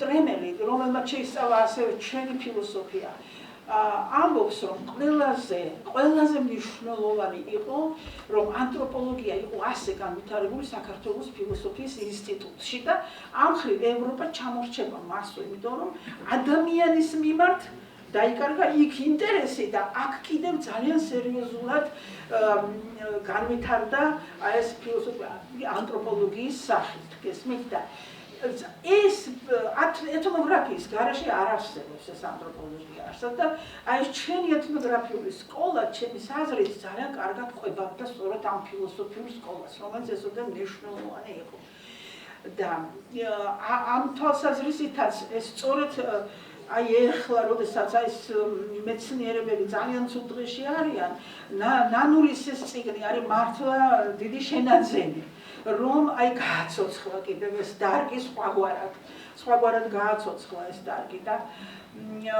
თანაც უნდა ვთქვა იცით რატომ აი ნანული ეს დაწერა თავისი ფიზიკური სისუსტის პერიოდში როდესაც ის ძალიან ასე ვთქვათ მხნედ და თუშული ტემპერამენტით ებრძოდა იმ სხეულებრივ შეჭირვებას რაც ახლა ყველას გვაქვს ჩვენს გზაზე მაგრამ ამ დაგვისუსტა ცოტა ჩვენი ნანალო მაგრამ მიუხედავად ამისა წარმოიდგინეთ აი ამ პერიოდში ამ ხელმოწიგნე გააკეთო და აი ეს წიგნი დაწერო მიუხედავად იმისა რომ ებრძვი ხო აი ამ სისუსტეს სერიოზულს და რამაც მას ესე იგი ასე ვთქვა ცოტა სიმღერაც შეაფერხა მასში მაგრამ ჩვენ ყველაფერი წინა გვაქვს და ამიტომ კიდევ ერთხელ ვუხდი მადლობას რომ აი ესოდენი შეუპოვრობა გამოავლინა აი მართლა ის აი მთის ხალხის გამოგვესწავლება ისინი განსაკუთრებით შეუპოვარი ხალხია სწორედ იმიტომ რომ მძიმე პირობებში უწევთ ცხოვრება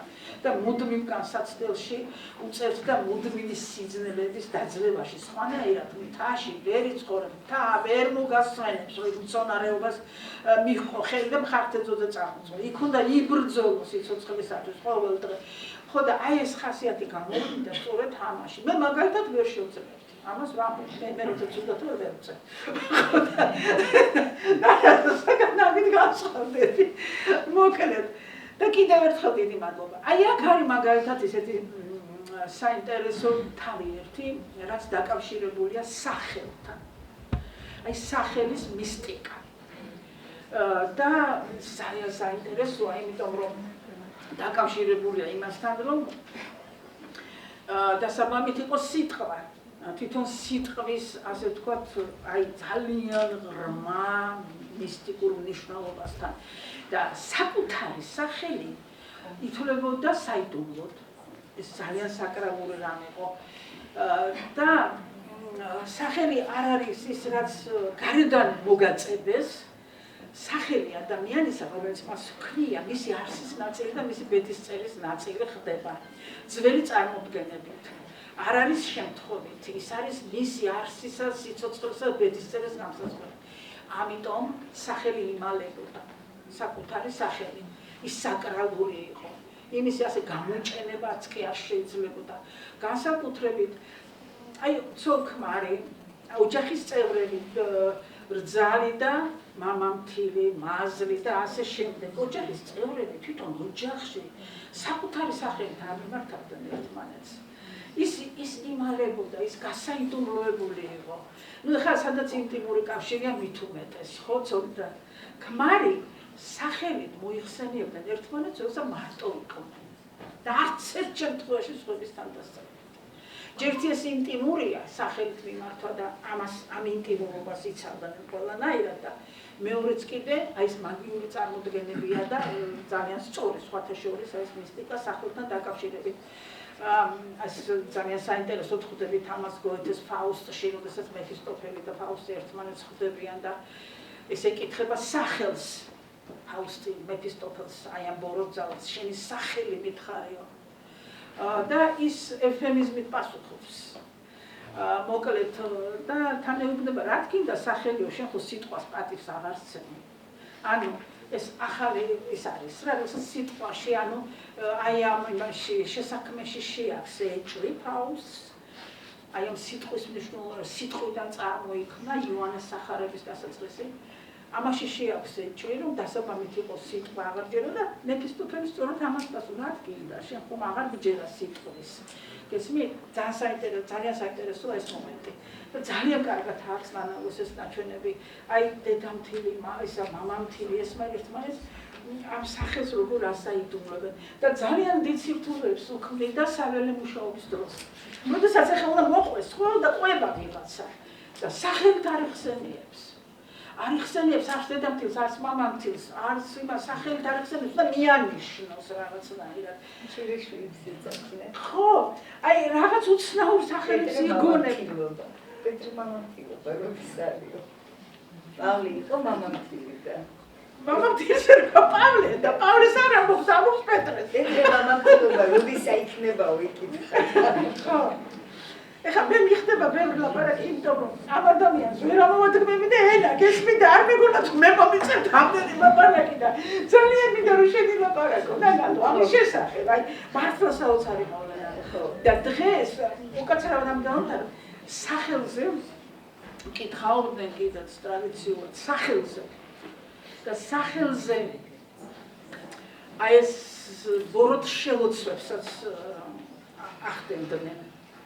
სახელი თუ ვიცი, მისი ნამდვილი, მე შემიძლია აი ესეთი შელოცვით ვიმოქმედო მასზე. წარმოგიდგენიათ, როგორ მალად და 1000 მიზეზის გამო ადამიანი თავის ახლოს. მე აღარ ვაღუპარებ ეს გამოსახულებაზე. აი გამოსახულებაზე პირდაპირ ეს შავი მაგია გამოსახულებას ადამიანისაზე მასზე ახდენდა სწორედ აი ამ თავის ბოროტ ცდებს არის. აი ახლა ძალიან რომ გამოჩენებულია ინტერნეტში ყველა სახე და განსაკუთრებით შვილების, პატარა ბავშვების ეს ძველი წარმოდგენები დაუშვებელია. იმიტომ რომ უამრავი ბოროტი ენერგია მიდის იქეთკენ. აი ამ ბავშვების ფოტოებზე, გამოსახულებებზე და ყველაფერზე. ეს უნდა დაიმალოს, ეს შენია, შენი საკუთრებაა, შენი ინტიმური, შენი საკრალური სივრცეა, რა გინდა მთელ ქვეყანას რო აჩვენე, ხო? ასეთია თანამედროვე ადამიანი. თვითონ ახდენს თავისი საკრალური და პირადი სივრცის ოკუპაციას. თვითონ გააქვს საჯაროდ ყველასთან და აი ნანალო დამემოწმება, აი ძველი ადამიანის თვალით, ეს არის კატასტროფა. იმიტომ ის იმალებოდა. კი არა მე მახსოვს ჯერ კიდე ბებია ჩემი ქალბატონი მოსასგან მახსოვს რომ აი ბავშვის ტანსაცმელს პატარა ბავშვის ტანსაცმელს მზის ჩასვლის შემდეგ არავინ არ დაგებდა რამე არ არსებობდა იმის დაწოვება და მზის ჩასვლის შემდეგ ბავშვის ტანსაცმელი ეხა იტყვი რომ ხო რა არის ეხლა ეს არის რაღაცა ცნობიერება არაფერი ცნობიერება არა თითქმის ფიზიკის კანონია რომ ისეთი მუხტები წარმოიშობა ღამე რასაც დიდის ტანსაცმელი დიდისთვის საფრთხეს არ წარმოადგენს მაგრამ პატარა ბავშვის ტანსაცმელი იმას რო იკრავს ის მისთვის შეიძლება გადაიქცეს ზიანის მომენტი. ხო, აი ეს რაც შეეხება ეს სახელისა და აი ამის ისა ძალიან ღრმა ძიირებს. ეხლა ჩვენ ასე გავაკეთოთ შესვენება ჩემო ნანალო, შენც რო აღმოიწყინო. და ისა ჩვენ ყავს პატარა მომღერლები, მუსიკოსები, ჩამოვიდნენ მლეთიდან, წარმოიდგინეთ რომ ნანალოს მიაგო პატივი, რადგან მთელი ხალხის კულტურას ამხელა ადგილს უთმობს. აბა ვთხოვთ, სად არიან ბავშვებს დაუძახეთ ერთი.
მერე კიდე იქნება ეთერო თვალი მომკარი ეთერ თათარაძეს მოგესალმებით ყველას. დღეს ყველანი ვართ ბედნიერები.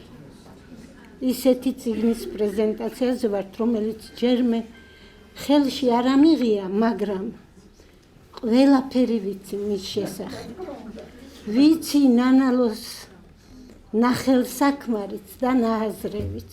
თქვენ გეუბნებით პირველ რიგში ქალბატონნაირად ჩემთვის, როგორც დიდ მწერალსაც, დიდ მოაზროვნესაც, როგორც დიდი საქმეების ჩვენი სამშობლოსთვის მაკეთებელსაც, რომ ნანალოს თუნდაც მინაჯღაბნები, ჩანაწერები უბრალო, მინაწერებიც შესანახი დაგვირჩება აუცილებლად, როცა 100 წლის მერე არ გვეყოლება. ამიტომ თქვენ ყველაფერი იცით, როგორ უნდა გადაურჩინოთ სწრაფად და ღონივრად ადამიანს. ხო და მე არ ვიცი, ეხა ხო ამ წარდგინებას ვესწრები, უკვე მივხვდი შიგრა არის, ვერ მოვასწარი, გუშინ დიდხანს ვისაუბრეთ ერთად ღამე, მაგრამ ეგ არ ნიშნავს, რომ მე ვიცი იქ რა დეტალებია. მართლა ვხვდები, მისი ხელიდან ჯერ არ გამოსულა რამე საჭოჭმანო, რამე ისეთი, რომელიც ორჭოფებდა ადამიანს. არ გამოსულა. აი ესე მდუმარედ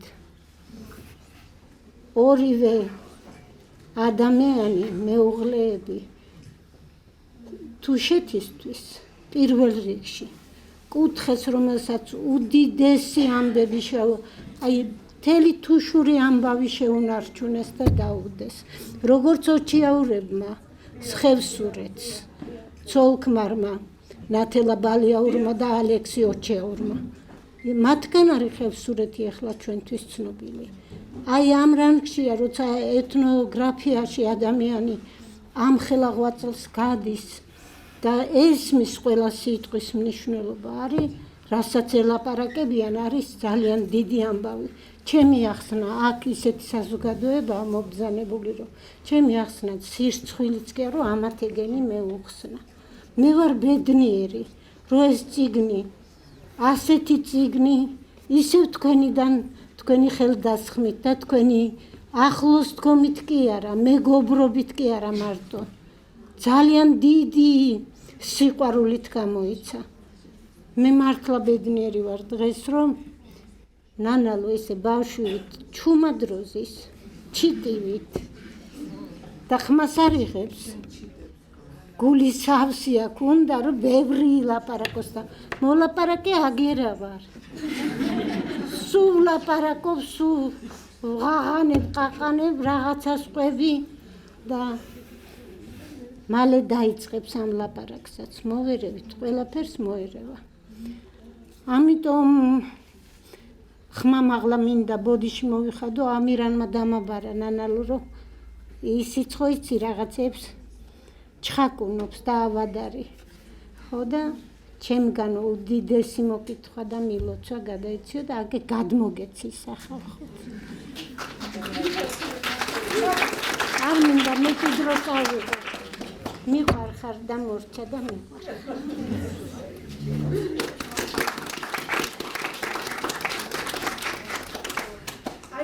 იცით რა, მე კიდე მინდა რომ ერთი იმ ტრადიციის ერთი ორი ნიუანსი გავიხსენო, აი რომელიც ესეთი რუდუნებით აქვს გადმოცემული ნანალოს. აი რას ნიშნავს ნიუანსობრივი ღირსება, რა ნიუანსებში გამოიხატება.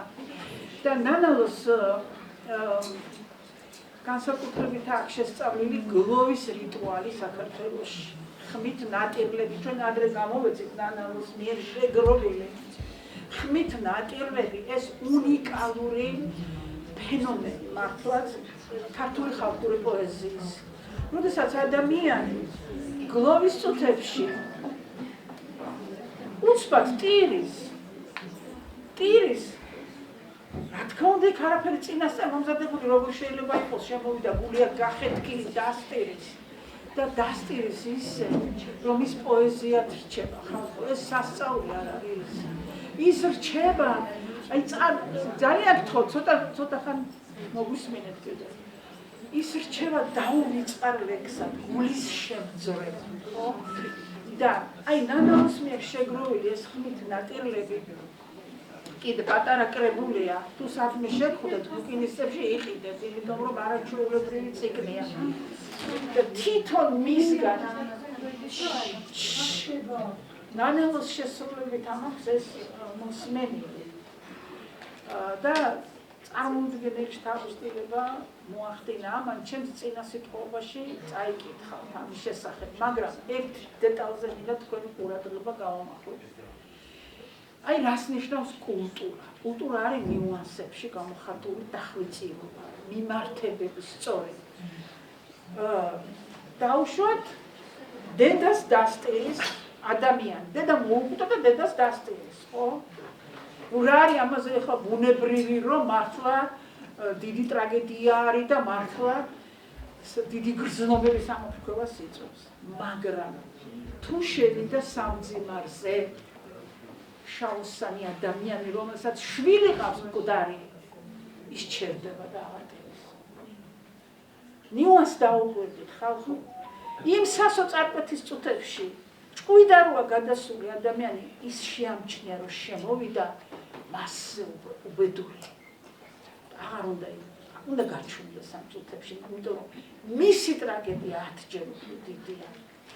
აი ასეთი დახვეწილი კულტურიდან მოდის ქართველი ხალხი და თუ რამე დაკარგა ბოლო 30 წელში არის კულტურა. და კარგავს ამას საოცარი ტემპით. და იმიტომ არის ეს წიგნი ასე მნიშვნელოვანი. საერთოდ ეს ჩვენი სიძველის შესწავლა, იმიტომ კი არა რომ სიძველეში უნდა ჩავპირქვავდეთ და ჩავიციკოთ. არა, აი ჩვენ შეხედეთ ჩვენს ბანებს რა წერია, ძებნაში ახლის გახსოვდეს სახლი. ანუ სიახლე და სიძველი ერთად უნდა იყოს. რაც არის თანამედროვეობა თავისი საუკეთესო მონაპოვრით, ის უნდა იყოს ორგანულად შეერთებული ჩვენს ძველ კულტურასთან და იმ ფესვებთან, საიდანაც ჩვენ მოვდივართ. აი გინახიათ ასეთი დახვეწილი, ისა სოფლის ადამიანებზე არის ლაპარაკი, გესმის, რომელთაც ეს ინტუიტურად, აი სულში აქვს ეს, ამის განცდა, ის ჩემზე უბედურია და ეხა მაგასთან ჩემ იმაზე არ უნდა დავიწყო ლაპარაკი. აი ესეთი რაღაცები დაიკარგა და კიდევ იყო ასეთი რამ, აი კიდევ რაინდული კოდექსის ერთი საოცარი გამოხატულება, რომ როდესაც გმირს უთხზავდნენ სიმღერებს და ეს იყო ყველაფერს ნაბიჯზე კავკასიაში სულ გმირობა იყო, სულ იყო რაღაც ბრძოლა, ომი რაღაცა და გმირს შეუთხზეს სიმღერა სახოტო, რა თქმა უნდა, მთელ კავკასიაში იყო ეს გავრცელება ჩრდილოეთშიც.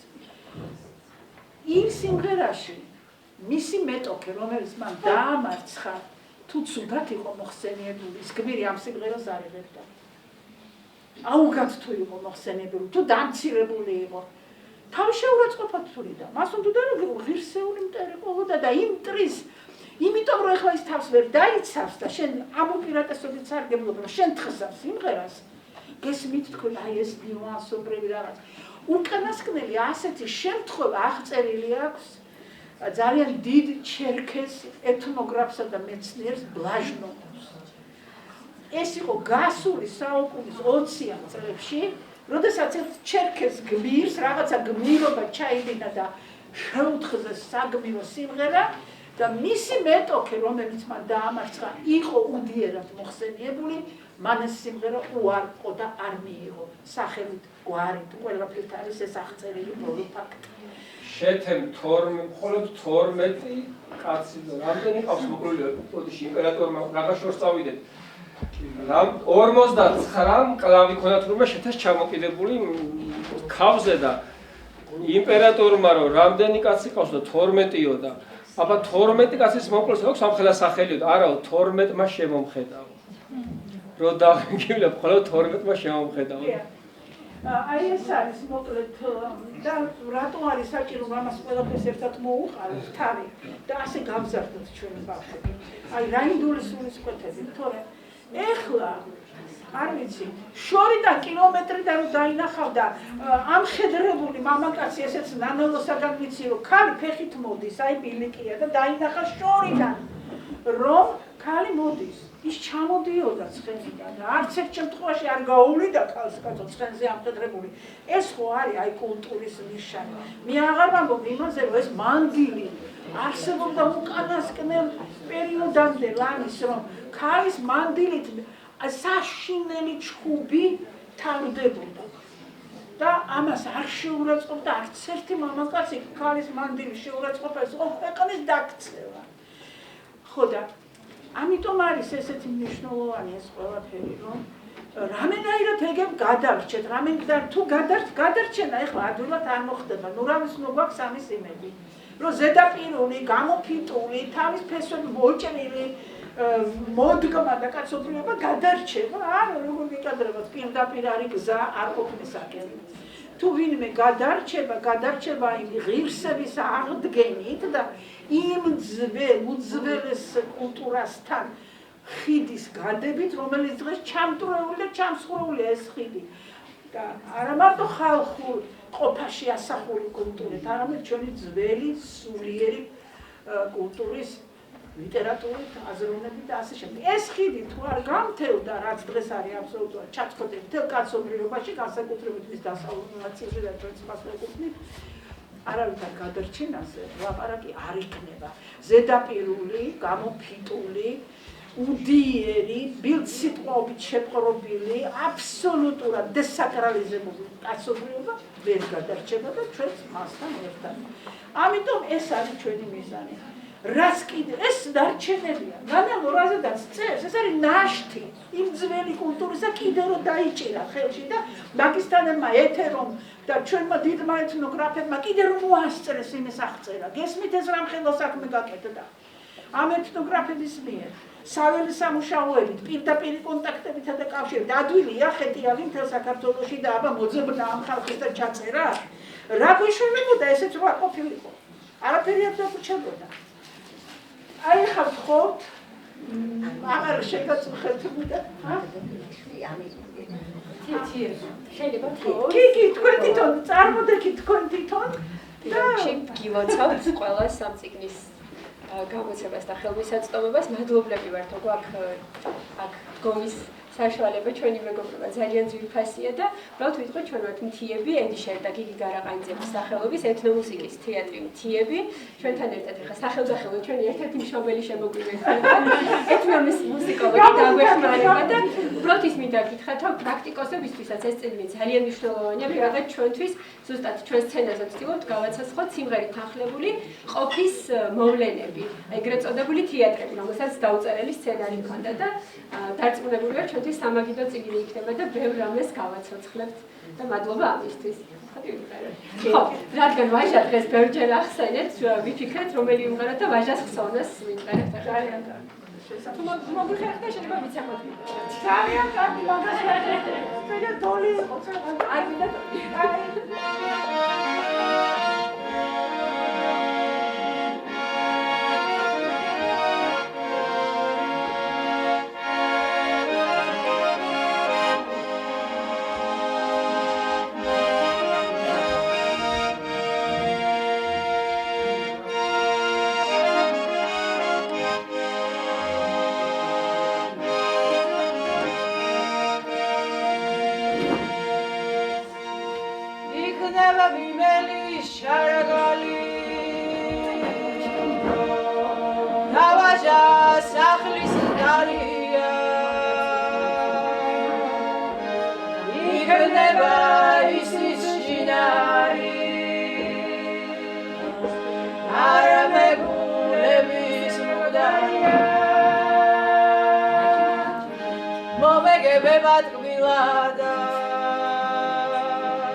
David,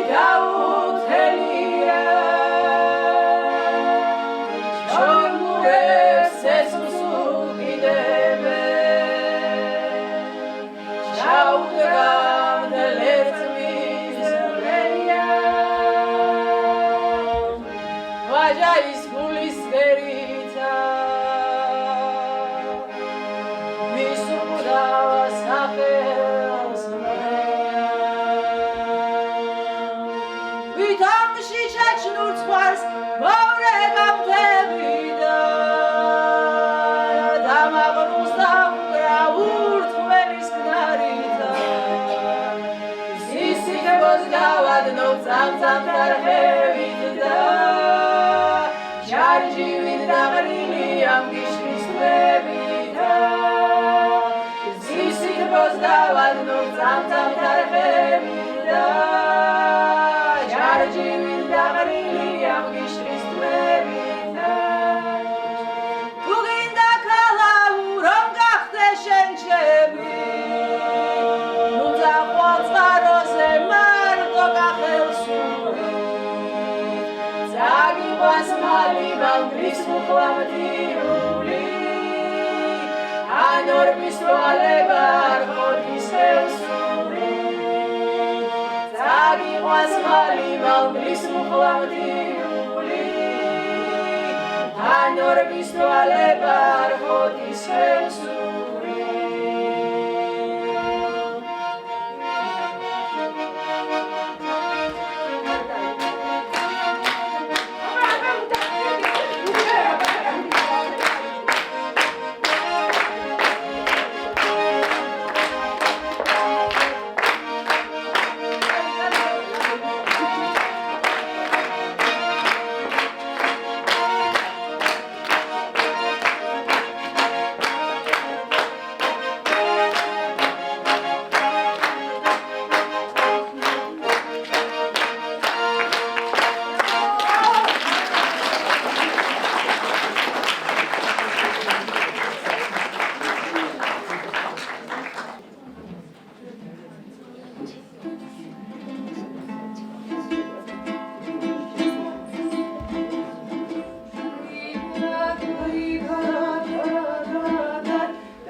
არსებობენ ადამიანები, ადამიანის ძეგლები, რომლებიც თავისი ცხოვრებითა და შემოქმედებით იშენებენ შენობას ციხესიმაგრეს. იმ კლდის ნატეხით, რომლის ნაწილიც თვითონ არიან, მისი ღვიძლის შვილები არიან. აი ასეთია ჩვენი ნანალო. იმ მოსასხლე ტბილი გზის სიარული, იმ სიკვდილ სიცოცხლის მიჯნაზე ცხოვრება, ეს არის სულიად უძვირფასესი რამ, ხო და აი იმ წრიდან, იმ წიაღიდან არის ქალბატონი ნანალო ამოსული. ჩვენ ნანალო ეს არის თხემით ტერფამდე პოეტი. სიბრძნე და სიდარბაისლე. ერთის მხრივ ღრმა ტრაგიკა, მეორეს მხრივ არაჩვეულებრივი სიცოცხლის ხალისი და გიჟმაჟობაც კი. ეს ის სიგიჟე, ეს არის ღვთაებრივი სიგიჟე, რომლითაც არაფერი ძვირფასი არ შექმნება დედამიწაზე. და აი ამ წიგნის განსაკუთრებული პირველი რაც მინდა აღვნიშნო სიძვირფასე ის არის რომ ამას ქმნის არა ვინმე მეცნიერი, რომელსაც წიგნებიდან აქვს ეს ყველაფერი ამოკითხული, არამედ თვითონ არის თურში ქალბატონი რო ქმნის ამას, აი ამით პირველი სიძვირფასე ეს არის. მერე მნიშვნელოვანია ისე რომ ნანალომ წინა პლანზე წამოწია ოჯახის ტრადიცია, რადგან მთის ოჯახში ეს არის უნიკალური მოდელი სახელმწიფოსი, აი იდეალს მიახლოებული, რომელიც სანიმუშოდ გამოადგება არა მარტო საქართველოს, ამბობთ თელ მსოფლიოს გამოადგება, განსაკუთრებით დღევანდელ მსოფლიოს. შვილების აღზრდის, აი მთელი აკადემია, ერთ სივრცეში სამი თაობის თანაცხოვრება, ურთიერთ წარმოუდგენელი პატივისცემა და თაყვანისცემა და ურთიერთ აღიარება. აი ეს იყო ძალიან ძვირფასი. შემდეგ მე რამდენსაც შევეხე იქ სისხლის მოსისხლეობაზე იყო ლაპარაკი, ჯერ იმაზე შევჩედები ერთი წამით თუ არ გადაგვლით. აი უფროსისადმი მოწიწება თაყვანისცემა აისახა ვეფხისტყაოსანში, როდესაც როსტევანმა მოიწყინა იმის შემდეგ ამ ცერემონიალის შემდეგ მიდის ავთანდილი და სოკრატი მასთან და მუხლ მოყრით მუხლს მოიყრიან მის წინაშე და ისე უჭირათ ეს სასმელი, ღვინიარი სასმელი. შემდეგ უამრავი რაღაც არის იქ აი კოდმეკოდეობა მომეწონა ძალიან საერთოდ ნებისმიერი ურთიერთობები ადამიანისა ძმობისა, ვაჟკაცობისა, ძმათნაფიცობის საოცარი ინსტიტუტია მთაში, სწორფრობის ინსტიტუტი, რომელიც ყმაწვილობიდანვე აღზრდის ბავშვი აი ნების შეკავებას და იმას ვერ წარმოუდგენია იქ რაიმე საზღვრის გადალახვა, რაც არის აი ამ სიწმინდით დაარსებული. სისხლი, მესისხლობა, რა არის სისხლი? სისხლი არის ეს გენეტიკური კოდი, რომელსაც ახსოვს ის დავიწყებული ცივილიზაცია და გადააქვს მას თაობიდან თაობაში. დროებიდან დროებაში. თვითონ არის გადამცემი და მატარებელი ამისი და უამრავი რაღაც, ახლა უკვე ბევრი ითქვა და თან ისეთი მშვენიერი კონცერტი იყო, ამის შემდეგ აღარ მინდა ერთხელ კიდევ მიულოცავ.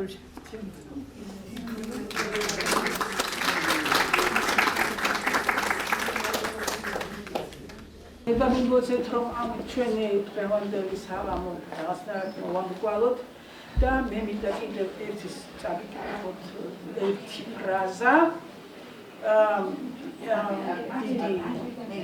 ავსტრიელი ხო კი მე ვთქვი ავსტრიელი ძალიან ცნობილი მეცნიერის ნობელიანტის კონრად ლორენცის ერთი ნაშრომიდან რომელმაც დააფუძნა დარგი ეთოლოგია ესე იგი ქცევის სისტემა ჯერ ცხოველების მერე ადამიანების და აი ძალიან კრიტიკის ქარცეცხლში ატარებს თანამედროვე ევროპულ ცივილიზაციას, დასავლეთის ცივილიზაციას, თვითონ დასავლეთის ძალა იმაშია, რომ მის კრიტიკაში ვერ შეეჯიბრები შენ მას, ესე იგი თავის კრიტიკასა და ანალიზს თვითონ ახდენს და ჩვენ იქედან აგვაქვს ეს ცოდნა და ამბობს, რომ ახალგაზრდობა, რომელიც მთლიანად მოწყდება ტრადიციას, რომელსაც მისდევდნენ მისი მშობლები, პაპაბებიები და წინაპრები, აღმოჩნდება საშინელი განსაცდელის წინაშე, რომელსაც ვერაფრით თავს ვერ დააღწევს. ამ განსაცდელს ქვია ერთი სახელი არის ნეოფილია, ფიზიოლოგიური ნეოფილია, დაავადება არის, ასეთი ფსიქიკური, როდესაც ადამიანი ეძებს სულ ახალს და ახალს, იმ წუთას წყინდება. წიგნი, ტანსაცმელი, ყველაფერი, არაფერთან კავშირი არ ხდება, გესმით, კავშირი არ მყარდება, ის არ რჩება მის მოგონებებში, ის არ რჩება მისი შემადგენელი ნაწილი. აი ეს ნეოფილია, მას უწოდებენ ფიზიოლოგიურ ნეოფილიაში გადაზრდილი, როდესაც ვერაფერზე ვეღარ ახდენ კონცენტრაციას და იმ ძვენის ამთვისებელი აღარ ახარ, რაც მოგიტანა შენმა კლასიკურმა კულტურამ და ხალხურმა ზეპირსიტყვიერებმა და ყოფაცხოვრების ძალიან ღრმა წესებმა არაფერთან კავშირში აღარ არის. კი არა, ეხლაც მაშინვე წყინდება ყველაფერი. ახალი და ვერაფერს ვეღარ ითვისებს ის. არაფერი მასში არ რჩება. ეს არის მთლიანად ქვიშაზე აგებული მისი ცხოვრება, რომელიც პირველ სავე შეჯახების დროს იშლება. და აი ამაზე წერს სწორედ ეს და ამით მინდოდა კიდევ ერთხელ განესვა ხაზი, რა მნიშვნელობა აქვს, რომ არ გაწყდეს კავშირი სიძველესთან და იმ ნორმებთან, რითაც ცხოვრობდა ჩვენზე ბევრად უფრო ღრმა და სულიერი კაცობრიობა და მისი ნაწილი ჩვენი წინაპრები. ეხლა ბოლოს და ბოლოს რაღაცის თქმა და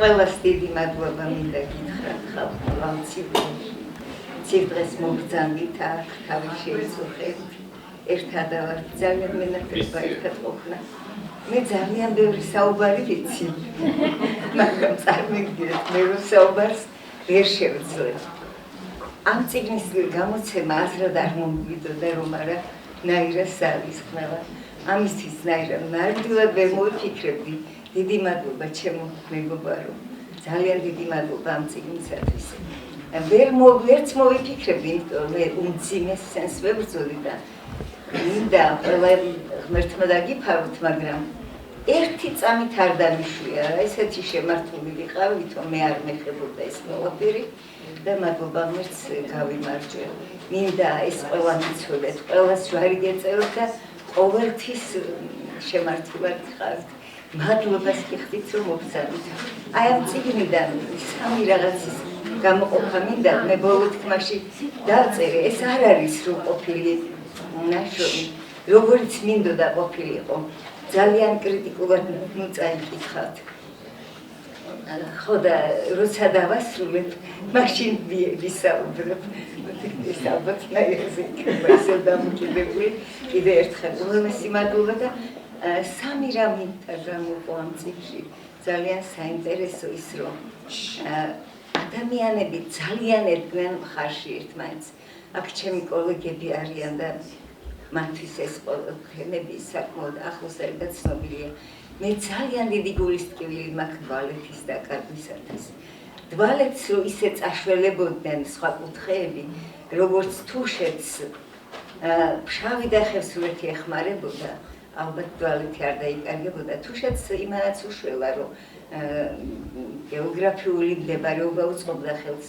იქ ხეობა შემოდიოდა პირდაპირ და ძალიან მძიმე სიტუაცია იყო მაგრამ როგორც კი ხმა გავარდებოდა ომისა თუშ-ფშავ ხევსურების ერთად იყვნენ და ფშავები და ხევსურები აქ ჩვენ შემაჩინა ხევსური ბიჭებიო და ფშავის ბიჭებიო და აი ხლას ბევრი სადღეღო თუშეთის დღეობებში არის იმაზე შესაძლებელი აი ქვათემთას ნახოც თორმეტ ხევსურ-ფშაველის მოსაგვანარი ყოლსო იმ ქვათემთაში რაღაცა გროვება ქვები ყრია ცხოვრება არავის ახსოვს მაგრამ ის მეხსიერება შემორჩა ის 12 საფარი შემორჩა ვინც დასაშველად მივიდა ბევრი გვარი გადმოსულები დარჩნენ აი ეს თანადგომა მიყვარდა ჩვენების მეორე მომენტი რომელიც დღეს სოციალურ ქსელებში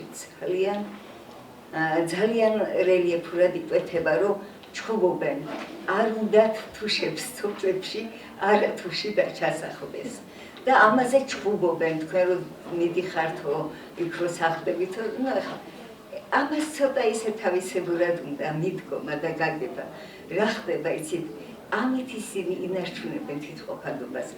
ეს ტრადიციულად იყო, რომ სოფელში შესული არავის არ უნდა უცხო. მიწით სარგებლობა და მიწით საკუთრება ეს ცნობილია როგორ ხდებოდა მიწით სარგებლობა მე საკუთრებაში როგორ გადავიდა და მე გაჩნდა სხვა ვარები სოფელში. სოფლის წევრად გახდომა ძალიან დიდი პრობლემა იყო და ერთი ძალიან საოცრად დახვეწილი აი შეკრული თემისთვის, შეკრული საზოგადოებისთვის, გადარჩენის და თავდაცვის ინსტინქტი ის იყო, რომ ძმებს ერთად, ცნობილია სისხლის ძიებაზე, სოფლიდან სოფელში მიდიოდნენ, მაგრამ ძმებს ერთად არ ასახლებდნენ. აი ერთ კონკრეტული მაგალითებით მაქვს მოთხრობილი, 4 ძმა მოდის და ამა თუ 3 შვილი ყავსო და გაიზრდებიან, მთიულეთში იყო ასეთი ტერმინი, გაუვდაყება. თემი არ აძლევდა უფლებას, რომ გადმოვდაყებულიყო, ესე გამძლავრებულიყო რომელიმე და სხვას ისერზე წამოშრომოდა. და აი რომ ვაკვირდები საქართველოს ისტორიას, სადაც მასიურად მოხდა სხვა ერების შემოსვლა, ყველას პრეტენზია გაუჩნდა მერე მიწაზე. და თუშეთის და ხევსურეთის და ფშავის ერთიანის მაგალითის სფერო, რომელიც ამ წიგნშია წარმოდგენილი, იქ ყოველად წარმოუდგენელი იყო, ამ საკითხს ძალიან ფრთხილად უდგებოდა. 3 წელი გამოსაცილებლად ასაცილდნენ თუშეთში მაგალითად. საამანათო მიწა იყო, ყველას უფლს უნდა ჰქონოდა ეს მიწა. და რაღაცნაირად ისიც მიწერია, რომ ყიფია ძალიან ეროვნული სხეული, ამას გაფრთხილება უნდა და დღეს ძალიან ცნაური რაღაცებს ხედავ და ამაზე გული მტკბა, ისე რომ წარსულიდან ბევრი ჟამის სწავლა გადმიღება შეიძლება. და აი ეს კულტურა მაუცებს კიდე ჩვენი მთიელებისა ისა აჩენდნენ იმდენ ბავშვს, რამდენის გამგებაც შეეძლოთ. უშვილობა დიდი ტრაგედია იყო, მაგრამ ძალიან ბევრი შვილი სირცხვილი იყო. და აი როგორი გაწონასწორებულია და იმ თუშეთს, რომელმაც ორ მხრივ შემოუნახა საზღვარი საქართველოს, დღეს კი ბევრად დაირღვა რაღაცები, მაგრამ სულ 500 მეომარი გამოყავდა, მეტი ვერა. და ხო, იქ ბოლო თქმაში მაქვს რა თემები არ არის წინ წამოწეული. კიდე ერთხელ გავიმეორე, რომ მე ისე ვერ მიმუშავე, როგორც საჭირო იყო. გეხსენებათ თქმა რატომაც და მადლობელი ვარ შემიჩემონაირა. მართლა არ იქნებოდა ეს იმნაირა რომ დამდგომოდა თავზე. უღრმესი მადლობა ჩემ ახლობლებსაც იქ ბევრი მყავს მოხსენიებული. ჩემი ნანა ნოდია, რომელიც საოცარი ერთგული ადამიანია, უერთგულესი. აი ნანა ბახსულიანი კიდე თურქეთში წამოყვა ოპერაციის დროს და იმის განცდები არ მოვიცნობა. მე მგონი მე უფრო მშვიდად ვიყავი ვიდრე ნანა. ნანა აქ სადღაც უნდა იყოს. მე უფრო მშვიდად ვიყავი, ნანა ზამხელა ის ქონდა. და ექიმი რომ რამეს მეკითხება ახლაც და კონსულტაციაზე ნანა დოდია პასუხობს. კიდე ერთხელ ყველას მადლობას გიხდით მობრძანებისათვის და შეწუხებისათვის.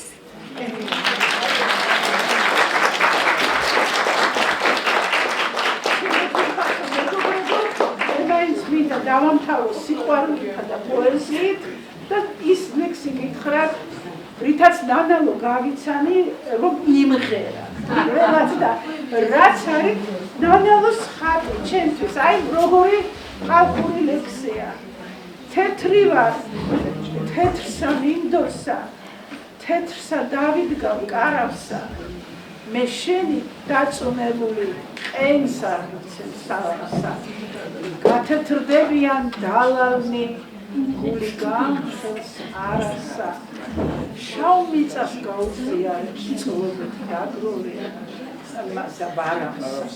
აი ეს სიმღერა პირველად მანარო გავიცანი. დიდი მადლობა ყველას და იმედია რომ კიდე შევიხრებით ხოლმე კარგი ისეს. დიდი მადლობა.